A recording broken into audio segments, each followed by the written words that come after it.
여러분, 고백이 무엇입니까? 국어사전을 살펴보면 마음속에 생각하고 있는 것이나 감추어 둔 것을 사실대로 숨김없이 말하는 것을 고백이라고 합니다. 예를 들어 사랑하는 남녀가 용기를 내어 사랑한다고 말하는 것, 그것을 우리가 사랑 고백이라고 하지요. 어떤 청년 형제가 같은 교회 공동체의 한 자매를 3년 동안 짝사랑했습니다. 그러면서도 마음을 고백하지는 못하고 긴 시간을 보냈습니다. 여러분, 그 형제의 마음이 어땠을까요?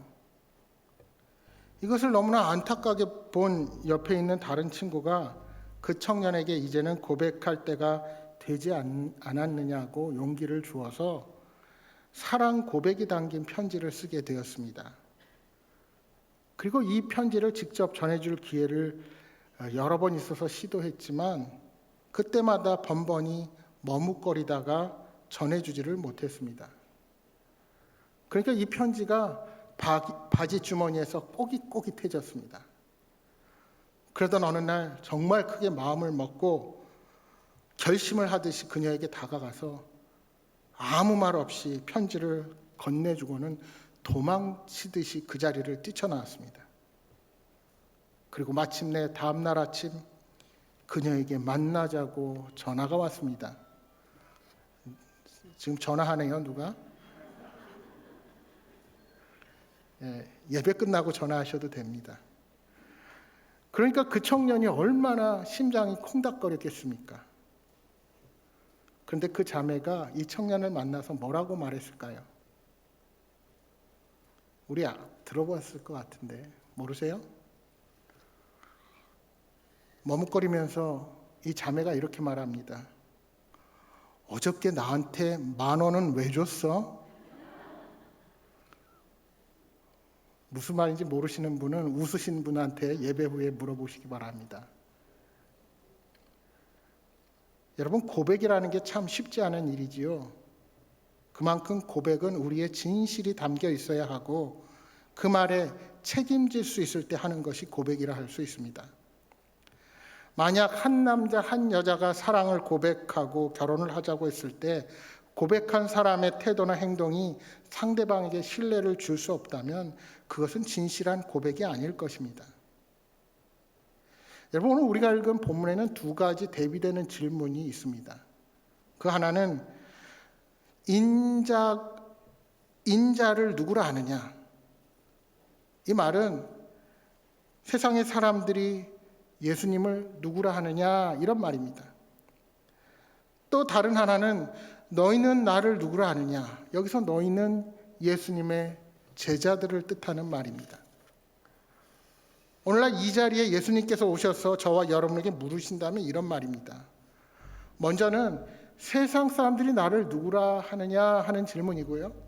또 두 번째는 너희는 나를 어떤 존재로 바라보느냐 하는 질문입니다.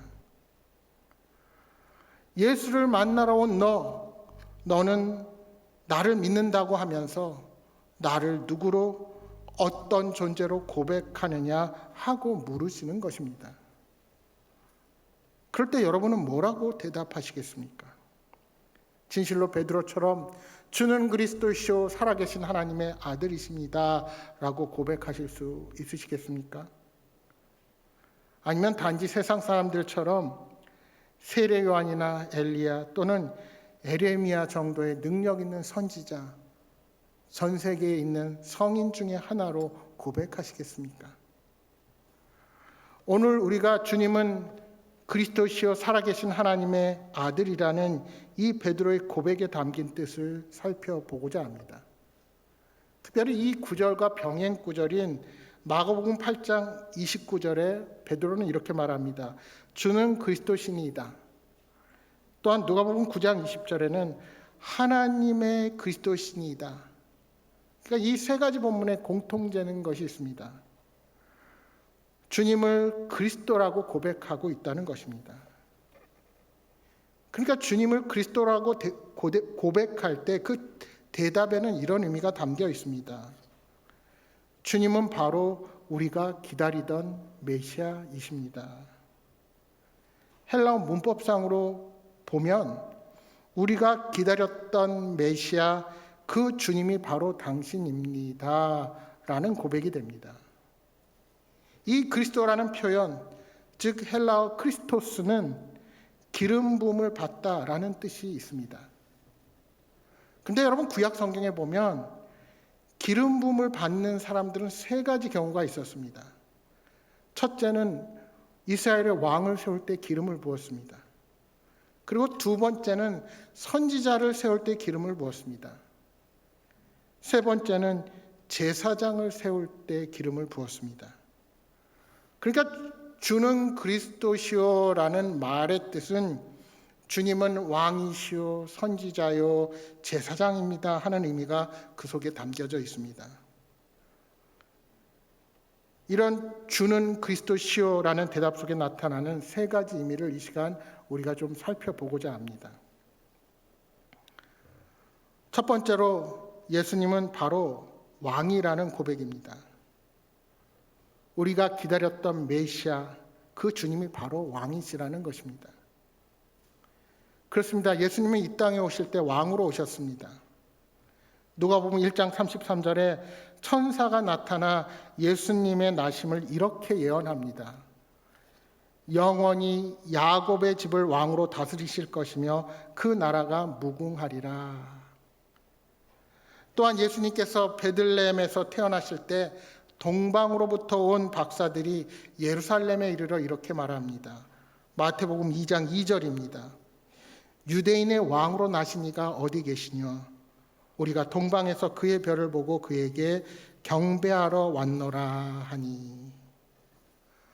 또한 우리 주님께서 십자가에 달리시기 위해 잡히셨을 때 빌라도의 법정에서 빌라도가 내가 왕이냐 물었을 때 우리 주님은 그렇다라고 말씀하셨습니다. 그리고 예루살렘에 입성하실 때 호산나 다윗의 자손이여 하는 백성들의 환호는 예수님이 왕으로 오심을 인정하는 외침이요 행동이었습니다. 우리 주님께서는 이 땅에 오셔서 첫 번째로 하신 말씀이 회개하라 천국이 가까웠느니라 하고 선포하셨습니다. 예수님께서 곧 임할 천국 하나님의 나라를 선포하셨는데 그 나라의 왕이 바로 예수님이신 것입니다. 그러나 하나님의 나라는 이 하나님의 나라를 다스리는 우리 예수님은 세상의 왕과는 좀 다릅니다. 여러분 세상의 왕은 백성을 가지고 있고 영토를 가지고 있고 그 주권을 가지고 있습니다. 하지만 우리의 왕이 되신 예수님은 예수님의 통치가 이루어지는 곳은 그 어디나 하나님의 나라라고 말씀하십니다. 쉽게 말하면 내가 주님의 말씀에 순종하면 내 마음이 하나님의 나라가 된다는 것이요.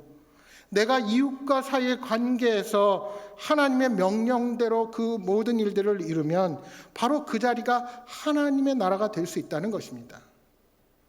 물론 예수님께서 다시 오시는 때에 그 나라가 완성되지만 이미 예수님께서 이 땅에 십자가를 지시기 위해 오신 이후에 하나님의 나라는 시작된 것입니다. 따라서 우리의 가정과 교회도 하나님의 명령 앞에 순종하면 바로 그 자리가 하나님의 나라가 되는 것입니다. 그렇습니다. 예수님을 왕으로 모신 곳 어디든지 예수님의 말씀대로 뜻대로 순종하는 일들이 일어나는 그 자리가 하나님 나라가 되는 것입니다. 왕으로서의 예수님은 자신의 통치를 받는 백성들을 징계하고 채찍질하며 강압적으로 다스리는 왕이 아니십니다. 의와 기쁨과 화평을 나눠주는 평화의 왕이십니다. 따라서 주님의 통치를 받는 사람, 가정, 교회에는 하나님의 의가 살아나서 평화와 화평이 넘치는 모습으로 변화하게 되는 것입니다. 게다가 우리 주님은 권능의 왕이십니다.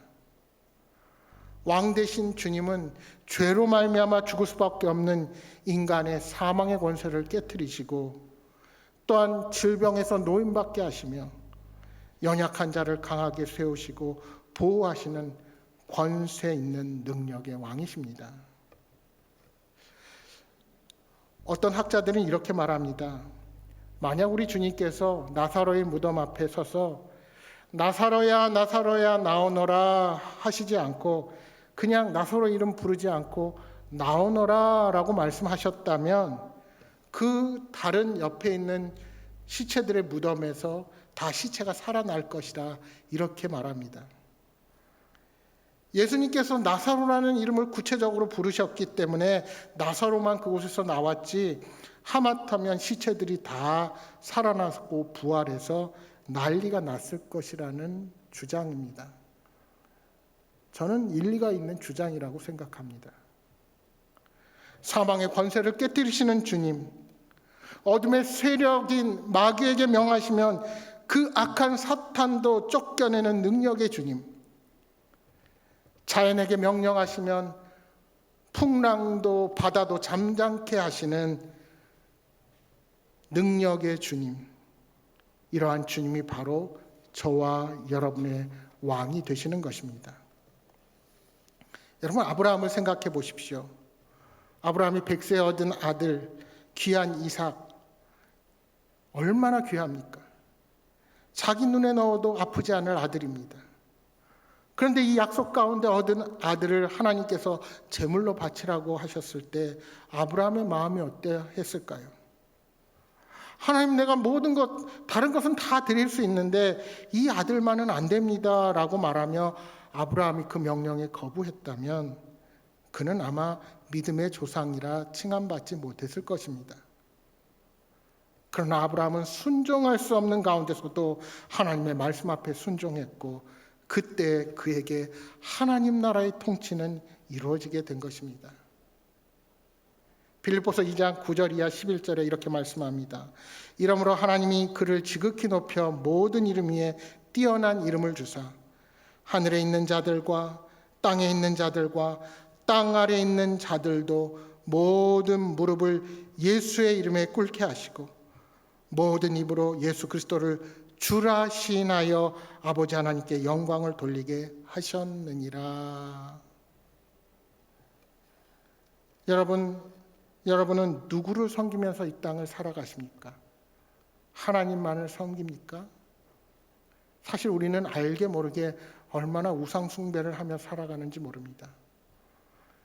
내가 하나님보다 더 바라보고 사랑하는 그것 모두가 우상입니다. 때로는 돈이 우상이 됩니다. 때로는 사랑하는 나의 자녀가 우상이 될 때가 있습니다. 나의 자존심, 그래서 용서하지 못하고 내 이기심과 욕심으로 다른 사람과 화해하지 못하는 나의 모습, 그것이 우상 숭배가 될 때도 있습니다. 세상 사람들은 누구나 그렇게 무언가를 섬기며 내 자신을 위해서 살아갑니다. 어떤 교회에서 한쪽 다리를 잃은 장애인이 기도하는 것을 보고 주위 있던 사람이 이렇게 수군거렸습니다. 하나님께서 만약 의사라도 암이나 고치는 의사지 떨어진 다리를 다시 붙이는 의사는 아닌데 저렇게 기도한다고 무엇이 달라지겠을까? 그때 이 장애를 가진 성도가 수군거리는 소리를 듣고는 이렇게 말했습니다. 저는요 지금 내 잃은 다리를 고쳐달라고 기도하지 않습니다. 이 남아있는 한쪽의 다리를 가지고도 내 인생을 불평하고 원망하지 않고 어떻게 하나님의 뜻대로 살 수 있을지 그것을 위해서 기도하고 간구하고 있습니다. 여러분, 이것이 바로 우리 삶에 하나님의 통치가 이루어진 사람의 자세입니다. 오늘 우리는 어떠합니까? 내 삶의 현장에서 주님의 왕되심을 인정하는 그런 삶을 살고 계십니까? 나를 위해서 이 땅에 오신 주님, 오늘 나를 지키시고 보호하시며 사망의 어두운 권세를 깨뜨리실 수 있는 권능의 주님이 나의 왕이시라면 주님의 뜻이 무엇이든지 순종하며 살아가실 수 있지 않으시겠습니까? 바라기는 우리의 참 주인 되시고 우리의 삶을 온전히 이끌어 가시는 왕 되신 주님만을 의지하며 살아가는 여러분 모두가 되시기를 소망합니다. 두 번째는 주는 그리스도시요라는 이 고백 속에 주님은 나의 선지자요 예언자입니다 라는 의미가 있습니다. 우리가 보통 그냥 예언자 할 때 이 예자를 미리 예자로 생각합니다. 그러나 성경이 말하는 예언자, 선지자, 히브리어 나비라는 명사에는 이 예언자가 맡을 예자로 우리가 한자로 쓸 수 있습니다. 그러니까 성경이 말하는 예언자는 맡을 예자. 무슨 뜻이냐? 하나님의 말씀을 맡아서 전하는 사람이 예언자입니다. 그것이 과거의 일이든 현재의 일이든 미래의 일이든 하나님의 말씀을 그대로 전하는 자입니다. 따라서 우리 예수님은 그렇게 하나님의 말씀을 맡은 자라는 것입니다. 이것은 예수님께서 하시는 말씀, 예수님이 행하신 모든 일은 하나님의 말씀을 증거하고 있다는 뜻이 됩니다. 그러니까 예수님은 우리에게 말씀하시는 참 선생이요 스승님이 되시는 것입니다. 여러분, 우리가 세상 속에서 얻게 되는 지식에는 거짓 지식이 많이 있습니다. 우리를 살리는 지식이 있는 반면에 우리를 죽이는 지식도 있습니다. 특별히 우리는 포스트 모던 사회를 살아가고 있습니다. 우리는 성경 말씀 오직 이것이 진리라고 선포하지만 세상의 사람들은 지식은 상대적이다 말하면서 성경의 진리가 아님을 그렇게 애써 부인하려 합니다. 이처럼 우리에게 생명을 주는 지식이 있는 반면에 우리를 무익하게 만드는 지식도 있습니다. 여러분, 내 돈을 들여가면서 소매치기 하는 법을 배우려는 사람이 어디에 있겠습니까? 올바른 사람이라면 내 자신을 죽이고 망하게 하는 지식을 배우거나 가지려고 하지는 않습니다. 그러나 원치 않게도 죽이는 지식, 잘못된 지식을 나의 것으로, 그것도 마치 내게 희망을 주고 생명을 주는 것처럼 착각하며 인생을 살아갈 때가 많이 있습니다. 아무리 세상의 학문을 많이 공부하고 과학적 지식을 습득하더라도 거기에서 우리는 인생의 해답을 찾을 수 없습니다. 오직 우리의 선생 되신 예수님께서 주신 말씀을 통해서만 참된 진리를 얻을 수 있고 인생의 해답을 얻을 수 있게 됩니다.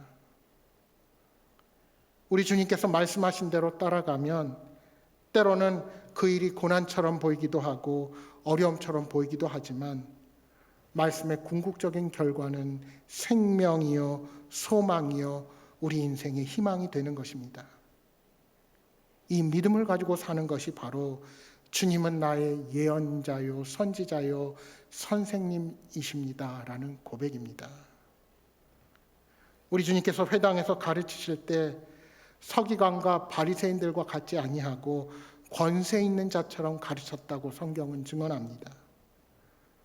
바로 이 주님의 가르침 속에 참된 자유가 있고 우리 인생의 방향과 삶의 의미를 찾을 수가 있고 그 가르침 속에서 우리가 나아가는 방향을 얻게 되는 것입니다. 오늘도 우리 주님은 우리에게 교훈과 책망과 바르게 함과 의로 교육하기에 유익한 말씀을 우리에게 주시며 우리의 삶을 고치게 하십니다. 그러나 우리는 주님을 선생님이라고 말하면서도 진실로 주님의 가르침을 받지 못할 때가 있습니다. 바라기는 날마다 우리 주님을 알아가기에 더욱 힘쓰는 믿음의 사람들이 되시기를 소망합니다. 마지막 세 번째로 주는 그리스도시요라는 고백 속에는 주님이 우리의 제사장이 되신다는 뜻이 있습니다. 여러분, 제사장은 하나님과 사람 사이에 중보적인 역할을 하던 존재로 백성을 대신해서 하나님께 제사를 드린 사람입니다. 출애굽기 28장 29장에 제사장이 위임되는 과정을 보시면 가장 먼저 하나님의 부르심과 택하심이 있었음을 보게 됩니다. 하나님께서는 모세를 통해서 아론과 그 아들들을 부르셔서 제사장의 임무를 감당하게 하셨습니다. 그런데 이제 우리 주님께서 이 땅에 오셔서 제사장의 직분을 감당하실 뿐만 아니라 우리를 위해서 친히 제물이 되어 주셨다는 사실입니다. 이사야서 53장 6절에 말씀합니다. 우리는 다 양 같아서 그릇 행하여 각기 제 길로 갔거늘 여호와께서는 우리 모두의 죄악을 그에게 담당시키셨도다. 오늘 우리가 하나님께 예배드릴 수 있음은 우리 주님의 보혈의 십자가가 있었기에 가능했습니다. 더 이상 흠없는 어린 양의 피가 필요 없으면 주님께서 친히 흠없는 짐승을 대신해서 우리의 제물이 되어 주셨기 때문입니다. 그 십자가 사건으로 말미암아 성도라고 칭함받은 우리들은 누구나 하나님 앞에 직접 나아가서 그분을 만나고 기도하고 말씀을 직접 들을 수 있게 되었습니다. 죄 많은 우리가 이제 하나님께 직접 경배하고 찬양하며 예배할 수 있는 존재가 된 것입니다. 뿐만 아니라 이제는 우리를 왕같은 제사장이라 불러주십니다. 죄악으로 죽을 수밖에 없는 존재들이었지만 주께서 이루신 십자가 위에서의 사랑으로 우리는 이제 주님 앞으로 직접 나아가서 예배할 수 있고 경배할 수 있고 하나님의 임재를 직접 체험할 수 있는 복의 사람이 된 것입니다. 여러분 얼마나 복되고 감사합니까? 이제 우리가 어디에 서 있든지 성령님이 내 안에서 함께 하셔서 우리 자신을 예배하는 성전으로 삼아주시고 하나님을 경배하게 하신 그 은혜와 사랑에 감사드리는 저와 여러분이 되시기를 바랍니다. 오늘 우리 다음 세대들이 입교 세례식을 거행했습니다. 하나님을 멸시하고 교회를 부정하는 세태 가운데 우리의 다음 세대들이 믿음으로 성장해서 스스로 믿음을 고백하며 공식적인 교회의 일원으로 입교 세례인이 되었다는 사실이 얼마나 감사한지 모르겠습니다. 바라기는 오늘 이들의 고백이 평생의 고백이 되어서 마지막 때의 복음의 증인으로 귀하게 쓰임받는 믿음의 거목들이 되기를 주님의 이름으로 축복합니다. 여러분 우리 주님은 이 자리에 있는 우리 모두에게 묻고 계십니다. 너는 나를 누구라 하느냐?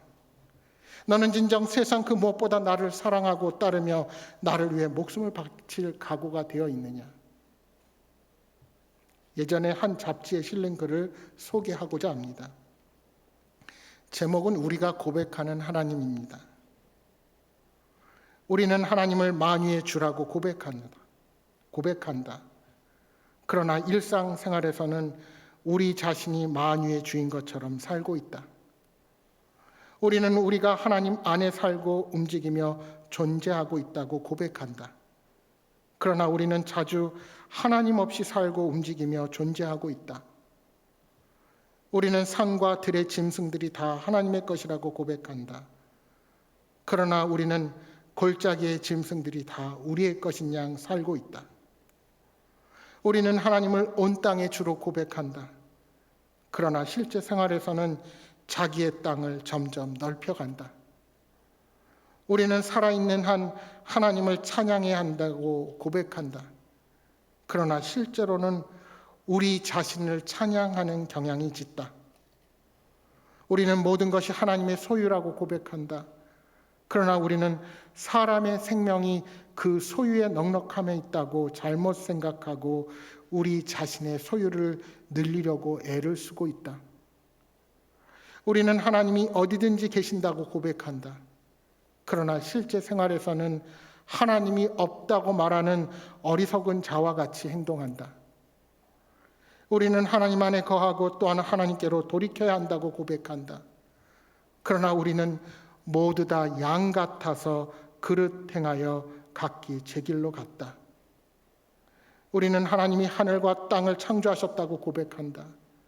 그러나 우리는 우리의 손으로 이룩한 일들을 볼 때 이 큰 바벨론은 내가 능력과 권세로 건설하여 라고 고백했던 느부갓네살 왕과 같이 모든 공로를 스스로에게 돌린다. 우리는 하나님을 믿는 유실론자라고 스스로 고백한다. 그러나 실제로는 무실론자처럼 행할 때가 많다. 사랑하는 여러분, 하나님의 위대성은 우리가 우리의 삶 속에서 하나님께 어떤 위치를 내어드리느냐에 달려 있습니다. 아무리 세상에 많은 것을 소유하고 누리고 산다 하여도 우리는 결국 내가 가졌던 모든 것들을 다 내려놓고 주님 앞에 서야 할 존재들입니다. 여러분, 화장하시는 거 보셨죠? 화장하신 거 보신 분들은 아실 거예요. 그 커다란 사람이 아무리 병에 걸려서 40kg, 30kg로 된 사람, 또는 뚱뚱해서 100kg가 넘는 사람이라 할지라도 죽은 사람 1시간 반 이내로 한 줌의 재로 변하게 되는 것, 그것이 바로 우리의 인생입니다. 그런 우리가 하나님 앞에 어떻게 고백할 수 있습니까? 우리는 어떠한 상황과 환경 가운데서도 베드로처럼 고백할 수 있기를 바랍니다.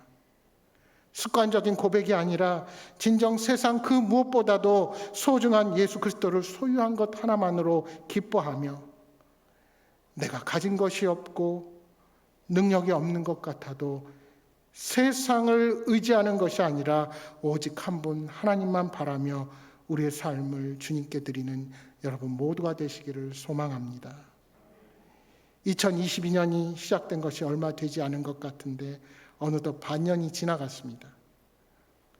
비록 그렇게 바랐던 코로나가 종식되지 않고 계속해서 우리들을 힘들게 하지만, 그래도 함께 예배드릴 수 있고 함께 교제하며 하나님을 섬길 수 있다는 자체만으로도 하나님께 영광과 감사를 돌리는 여러분 모두가 되시기를 바랍니다. 사랑하는 여러분, 바른 믿음의 기초 위에 하나님이 기뻐하시는 삶을 살며 신앙의 고백이 입술에서 삶으로 이어지는 여러분 모두가 되시기를 주님의 이름으로 축복합니다.